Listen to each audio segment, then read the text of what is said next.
Hello everyone, my name is Shan and I hope you are fine and well. मजे में होंगे सभी दोस्त। हैदर भैया आप कैसे हैं? जी बिल्कुल झटकास भाई। अर्शद भैया आप? मैं भी एकदम ताजा हूँ। क्या बात है, जबरदस्त हो गया। महाभारत एपिसोड 25 और पार्ट 1। चलिए वीडियो को स्टार्ट करते हैं।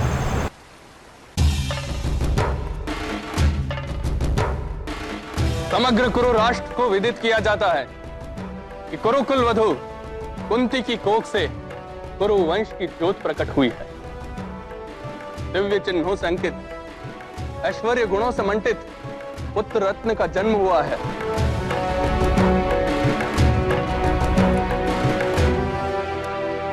सम्राट शांतनु के वंश में इस शुभ अवसर पर महाराज धृतराष्ट्र स्वयं नगर में उत्सव पर्व की घोषणा करेंगे।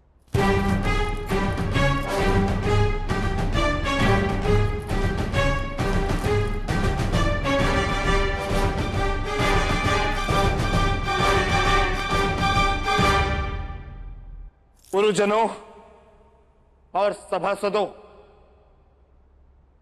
ईश्वर की कृपा से आज पितृलोक में कुरुवंश के पूर्वज प्रसन्न होंगे।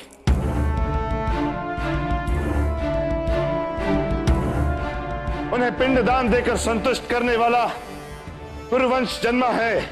मुझे अत्यंत आनंद हुआ है कि पूर्वजों को प्रसन्न करने का यह अवसर मेरे अनुज, मेरे प्रिय पांडु को प्राप्त हुआ है। समग्र राज परिवार की ओर से संपूर्ण राष्ट्र में होम, हवन और यज्ञ के आयोजन हो। दान और दक्षिणा की धारा बहे। जिस प्रकार प्रभात का प्रकाश संपूर्ण सृष्टि को आनंद से भर देता है, उसी प्रकार कुरुवंश का यह नया प्रकाश हमारे इस प्रजा के हृदय को सुख और आनंद से भरे। ऐसा आयोजन हो, यह कुरु सम्राट धृतराष्ट्र का आदेश है।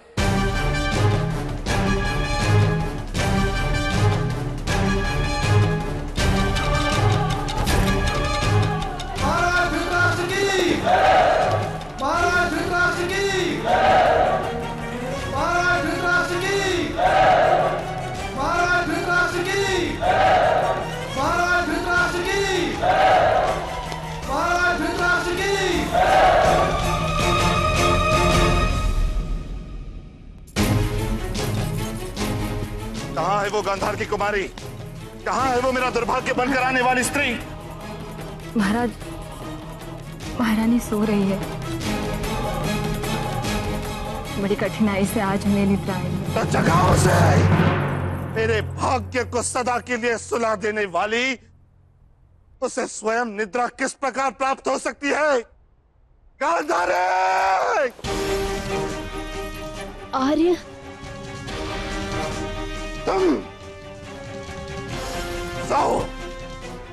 सौ प्रतापी पुत्रों का वचन दिया था तुमने गांधारी। कहां है मेरे 100 संतान? कहां है मेरा उत्तराधिकारी? मेरे हृदय को शांत करने वाला, हताशा के नर्क से मेरा परित्राण करवाने वाला मेरा पुत्र कहां है? कहां है गांधारी? मुझे पूरा विश्वास है आर्य, महादेव शंकर का आशीर्वाद विफल नहीं होता। परंतु ये कैसा आशीर्वाद दिया है तुम्हें ईश्वर ने? 100 पुत्र जो साम्राज्य निर्मित करें, या 100 पुत्र जो अन्य की सेवा करते हुए जिए? जिनके स्वयं के जीवन अपमानजनक हो, उनके पिता का जीवन अपमानजनक हो, ऐसा आशीर्वाद मिला है तुम्हें?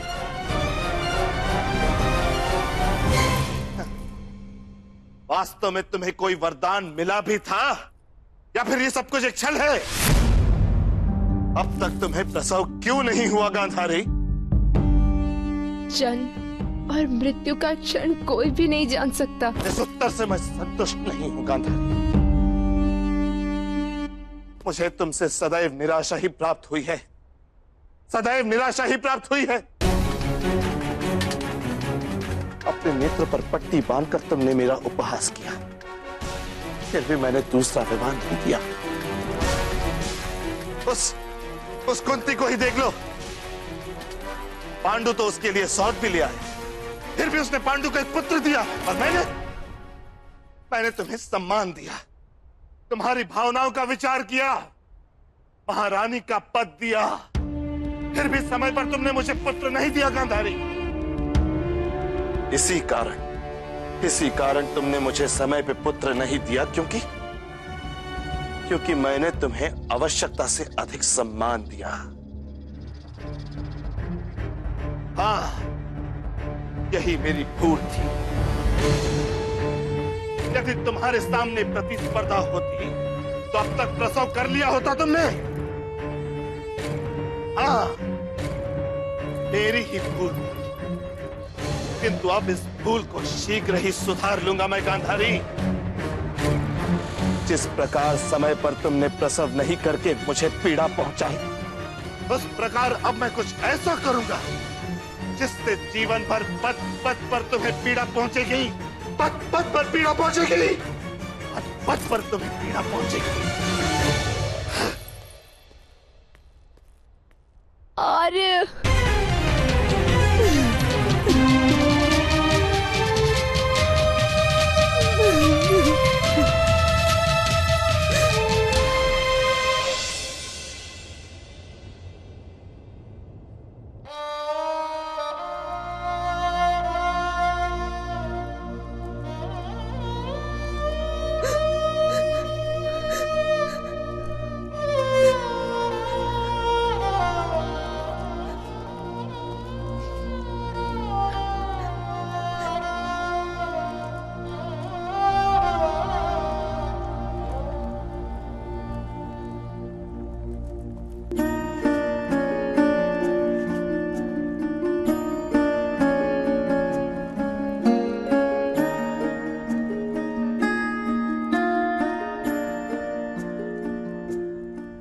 गांधारी, ऐसी अवस्था में रोना अच्छा नहीं होता बहन। तो मैं क्या करूं ज्येष्ठ भ्राता,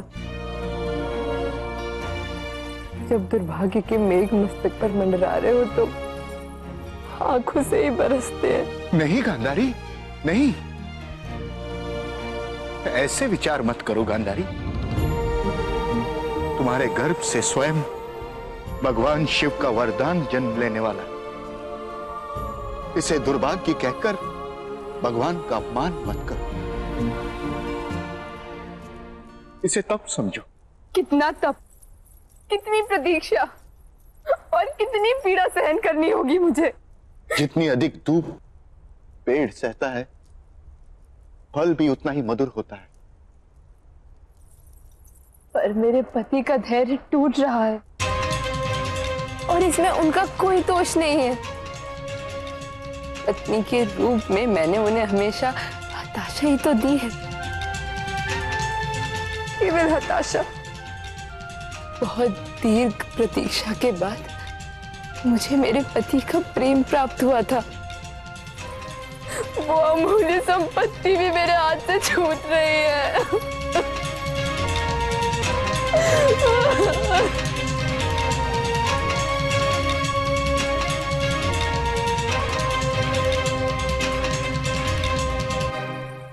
नहीं गांधारी, नहीं, महाराज की चिंता मत करो तुम। उन्हें तो अपने क्रोध पर अंकुश नहीं है, किंतु वो तुम्हारे साथ अन्याय करने की चेष्टा नहीं करेंगे, क्योंकि वो जानते हैं उनके 100 पुत्रों को तुम ही जन्म दोगी, और कोई भी पुत्र अपनी माता पर अन्याय करने वाले पिता को कभी भी प्रेम और आदर नहीं देता। इतना तो महाराज को ज्ञात ही होगा। प्रणिपात महारानी। महारानी, एक रक्षक महाराज का संदेश लेकर आया है। क्या संदेश है? महारानी, महाराज ने अपने कक्ष में उपस्थित होने की आज्ञा दी है। पर मैंने तो प्रण लिया है, मंदिर से बाहर नहीं निकलूंगी जब तक मेरा। आपको नहीं महारानी, आज्ञा। क्या? आज्ञा आपके मुख्य परिचारिका के लिए है।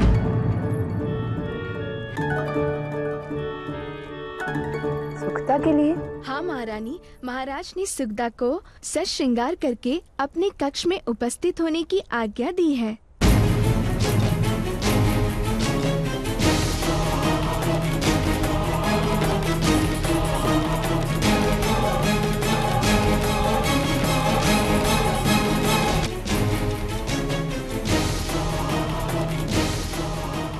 यार ये क्या है, ये दुदृश किस हद तक पहुंच चुका है भाई। ये बहुत गिर चुका है भाईजान।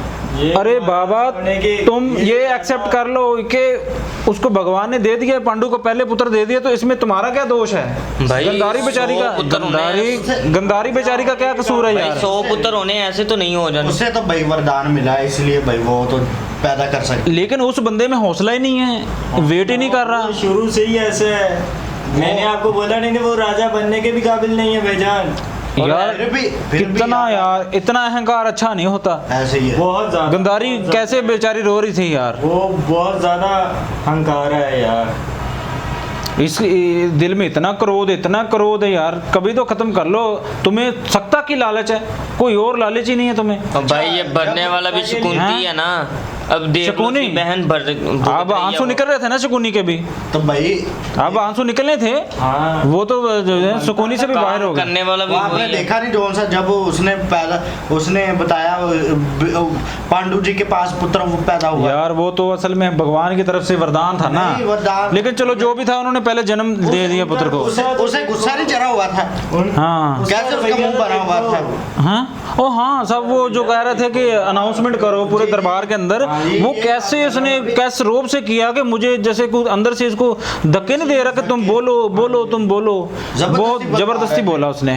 तो इसके अलावा मैंने एक बात और नोट की कि ये जो कह रहा है मुझे पुत्र दो मुझे पुत्र दो, ये इंसान के महिला के वश में नहीं होता। जो जन्म होता है और जो मृत्यु होती है इसका किसी को भी नहीं पता, कि किसी को पता होता है, किसी को नहीं पता होता। तो इस बात को अगर ये अंडरस्टैंड कर ले तो गंधारी के ऊपर बिलीव इसका बन सकता है। लेकिन यार इस बंदे का बिलीव देखें कि वो उसकी जो दासी हैं गंधार से जो आई हैं, अब उनके साथ मेरा ख्याल संबंध बनाएंगे और पुत्र लेने की है सत्ता का लालच में ना भाई वो कुछ भी कर सकता। तो उसने तो वार्निंग दी थी कि मैं इस हद तक भी चला जाऊंगा। भाई अब शकुंती की है, उसने शकुनी सब हाँ कुछ वो किया कंट्रोल है। कर सकता है, उसने ही सब कुछ किया है भाई। वो कर सकता है चाहे ना भाई। वो शकुंती कर सकता है। शकुनी। जी लेकिन गंधारी ने भी तो वो वहाँ पे वो ना व्रत रख लिया कि मैं इस भगवान से जो है ना शिव से दूरी पे नहीं जाऊंगी जब तक मेरी कामना पूरी नहीं हो जाती। तो ये भी है, अगर वो कक्ष में चली गई तो गलत होगा यार। उसको अपने आप सोचना चाहिए, ये बहुत ज़्यादा ज्यादती है। किसके साथ? गंधारी के साथ। गंधारी के साथ भाई उसने अपनी आंखों पे पट्टी यार मार ली इसकी। गंधारी ने क्या क्या नहीं झेला यहाँ पे यार। यार वो बहुत पति का अच्छी प्रेम नहीं लड़की मिला, है। पति का प्रेम नहीं मिला उसको स्टार्ट में। ऐसे ही है। अब ठीक है मिला भाई। है तो इतना दुख झेल रही है। हाँ जी वो पहले तो बहुत खुश थी यार जब अपने महल में थी, हाँ। तो अभी यहाँ पर देखो यार कैसे रोती है। चलिए जी खैर जी देखते हैं और ये जो दुदरेश साहिब हैं आगे क्या मिस्टेक्स करते हैं और क्या जल्दबाजी करते हैं अपने डिसीजंस को लेकर। लेकिन गंधारी जी को मसलसल ये चोट पहुंचा रही हैं जी बिल्कुल। हृदय में जी ये बहुत हैदर गलत भी है। 8 दिनों से क्या करती है? वो भी गलत है। देखें आगे क्या होता है आई डोंट नो, बट दिदरश जो है ना संभरे खुद को जो है ना टाइम दे, वक्त दे, समय चाहिए इसको भी, गंधारी को भी। हो जाएगा जन्म जो ना हो जाएगा, किसी को पता नहीं होता जैसे गंधारी ने बोला। सो हमारे रिएक्शन कैसे लगे आज की हमें जरूर बताइएगा। स्वदेशी वीडियो अपना बहुत सारा ख्याल रखें, मिलते हैं नेक्स्ट वीडियो में। Take care.